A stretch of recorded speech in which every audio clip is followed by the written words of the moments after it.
اللہ کے ایک نبی کے پاس ملک الموت حاضر ہوئے. انہوں نے کہا ملک الموت آ جاتے ہو، روح قبض کر لیتے ہو، چلو کوئی پیغام شیغام گل چھڑیا کرو، بندہ تیاری کر لو. انہوں نے کہا حضور پیغام تو بڑے آتے ہیں، لوگ توجہ نہیں کرتے. سنیے. اور میں کیا پیغام؟ کہا جب دوست فوت ہوتا ہے تو توجہ نہیں کرتے، میرے ساتھ بیٹھنے والا چلا جا رہا ہے تو میں بھی نہیں رہوں گا. اگلی بات فرمایا جب یہ کالے سفید ہو جاتے ہیں تو پھر اسے پتہ نہیں چلتا کہ یہ بھی پیغام ہے موت کا. پھر اس نے کہا حضور یہ جب کہتے ہیں اج میرے گوڈیاں میں درد ہے، اج میری لک وچ درد ہے، اج میری پسلیاں دکھدیاں نے، تو فرمایا جدوں پرزے کم چھڑنا شروع کر دیتے ہیں یہ بھی تو پیغام ہوتا ہے. پینڈا مک گیا جی. فرمایا دوستوں کے جانے پہ بھی یاد نہیں کرتا، سفید بال ہو گئے پھر بھی نہیں، اور جسم نے کام کرنا شروع کر دیا، ہارٹ کی پرابلم ہے، شوگر کی ہے، بلڈ پریشر کی ہے، وہ اب تو مجھ سے اٹھا بھی نہیں جاتا، نماز بھی میں صحیح طریقے سے نہیں پڑھ سکتا، کرسی پڑھنی پڑتی ہے. ملک الموت نے کہا سارے پیغام کے باوجود جب نہیں سمجھتا تو پھر میں خدا جاتا ہوں. میں ممبر پر بیٹھ کر کے آپ کو کہہ رہا ہوں صرف موت آپ کے لیے تو نہیں ہے، میں نے بھی مرنا ہے. قرآن کہتا ہے لوہے کے کوٹ بھی ہو تو موت آ جائے گی. ایک بندہ بیٹھا ہے حضرت سلیمان علیہ السلام کے پاس، اور حضرت سلیمان علیہ السلام کے پاس بیٹھا ہے تو ملک الموت اس بندے کو نا یوں دیکھ رہے ہیں نظریں جما کے. حضرت سلیمان نے دیکھا کہ ملک الموت اس کو بار بار دیکھ رہا ہے. اچانک وہ بندہ کہتا ہے او یار بولو نا، اشارے نہ بھی کو کام کر لو. تو وہ بندہ بار بار اچانک وہ بندہ حضرت سلیمان کی خدمت میں کہتا ہے حضور میں نے فلان شہر میں جانا ہے، ہوا کو حکم دے مجھے چھوڑ آئے.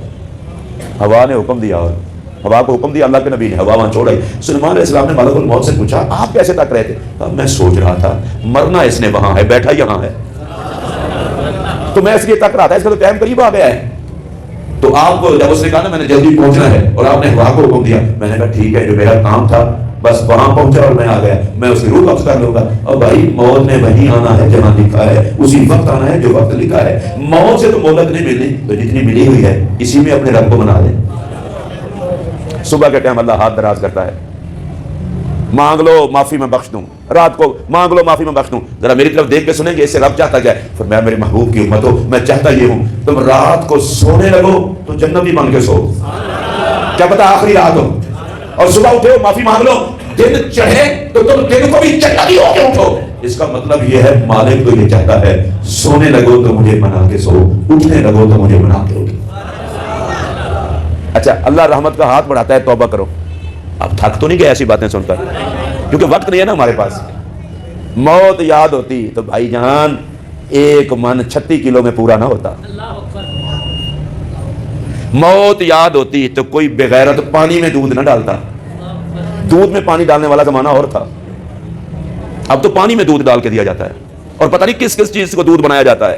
موت یاد ہوتی تو کوئی بغیرت مردہ جانور کا گوشت حضور کی امت کو نہ کھلا رہا ہوتا. موت یاد ہوتی تو کوئی بغیرت مرج اور رسالے کے نام پر اینٹیں نہ پیس رہا ہوتا. پوچھ لو تو ہم رسول اللہ کے غلام ہیں، لعنت تمہارے ایسے دعوے پر. نبی کا غلام دھوکہ باز نہیں ہوتا. محمد عربی کے غلام ملاوٹ نہیں کرتے، حرام خوری کرتے ہو. اور میرے پاک نبی نے فرمایا وہ جسم جنت کے قابل ہی نہیں جیسی پرورش حرام سے ہو رہی ہو. یہاں تو لعنت آ گئی ہے ہر چیز میں ملاوٹ. اور بھائی دوائیوں تک کے کہتے ہیں ملاوٹ ہے. ہاتھ ہو گئی یار، کیا ہو مرنا نہیں تم نے؟ دودھ مانگو، آپ کو نہیں پتا کھا دو بیچ میں پتہ نہیں کیا کیا وہ ڈال کے، پیسے دودھ کے اور پیو زہر. حلال گوشت کے پیسے دو اور کھاؤ حرام مردہ جانور کا گوشت. مثالے کی چکی ہو اور وہاں اینٹ پیسی ڈال رہی ہے اور پوچھ لو میں نبی کا عاشق ہوں. آپ محسوس تو نہیں کر رہے؟ کرنا چاہیے آپ کو. منگاؤ گندم کا آٹا اور بیچ میں آپ کی سوکھی روٹیاں پیسی ہوں. کیا کر رہے ہو؟ یہ ہماری پوری نہیں پڑتی، لانتی نہیں پوری پڑتی تو حرام کھانا چھوڑنا. اولاد کو بھی حرام کھلا رہا ہے، خود بھی حرام کھا رہا ہے. حرام خوروں میں کبھی حیا نہیں ہوتی، حیا اسی میں ہوتی ہے جس میں حلال کا لقمہ ہو.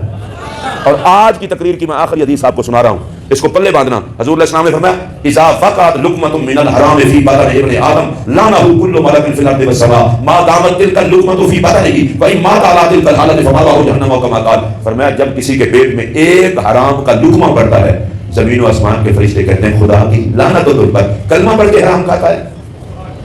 وَإِن مَاتَ عَلَىٰ تِلْكَ الْحَالَةِ حرام کا لقمہ پیٹ میں ہو، موت آ جائے، حضور نے فرمایا اس کا ٹھکانہ جہنم ہے. حرام کھلانے کی بجائے سوکھی روٹی کھلا تاکہ بچوں میں حیا پیدا ہو اور مالک تجھ پر بھی راضی ہے. ہم حریص ہو گئے فلاں نے کوٹھی بنا لی میں رہ گیا، تو کوٹھی بنانا جہنم میں جگہ تو نہ خرید. جن کو رب نے رزق حلال دیا ہوا ہے بنگلے بنائیں، گاڑیاں لیں، موج سے رہیں، لیکن تو یہ نہ دیکھ کہ میں نے اس کو دیکھنا ہے. تو کہ یا اللہ روکھی سوکھی کھا لوں گا بس تو راضی رہنا. ہمیں دنیا کے نشوں نے غرق کر دیا ہوا ہے. اللہ مجھے اور آپ سب کو موت کو یاد رکھ کر اس پر عمل کی توفیق. اور میرے پاک نبی علیہ ایک منٹ ذرا, میرے پاک نبی نے فرمایا اتقوا النار ولو بشق تمرۃ, فرمایا جہنم سے اپنے آپ کو بچا لو چاہے کھجور کا ایک ٹکڑا دے کر. ہماری بخشش کو تو بڑے بہانے رکھے ہوئے ہیں. کتے کو پانی پلانے والا جنتی ہو جاتا ہے. کوئی درد اور مصیبت کا مارا تیرے در پر آ جائے اور تو اس کی مصیبت کو دور کر دے, لمبا چوڑا نہ بھی ہو, کھجور کا ایک ٹکڑا بھی محبت سے دیا گیا تو وہ بھی تجھے جنتی بنا سکتا ہے. اللہ کہتا ہے تو میرے بندے کو نہیں رولنے دیتا, میں تجھے کیوں رولنے دوں. اور میرے آقا کا یہ فرمان سن لیں, پلے باندھ لیں. میں اگلے جمعہ سے کینیڈا اور پھر یو کے جا رہا ہوں, 3-4 جمعوں کے بعد ملاقات ہوگی. تو میرے پاک نبی علیہ السلام فرماتے ہیں اللہ جس بندے پر کرم کرتا ہے اس بندے کو لوگوں کی حاجات پوری کرنے میں لگا دیتا ہے.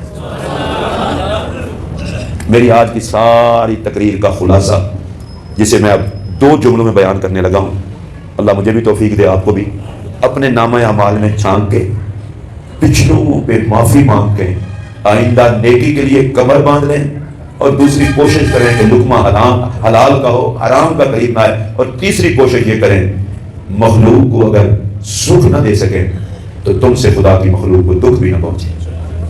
میں دعا کرتا ہوں اللہ تعالی ہم سب کے جتنے آج تک ایمان کی حالت میں فوت ہوئے ہیں ان کی مغفرت کرے اور ہم سب کو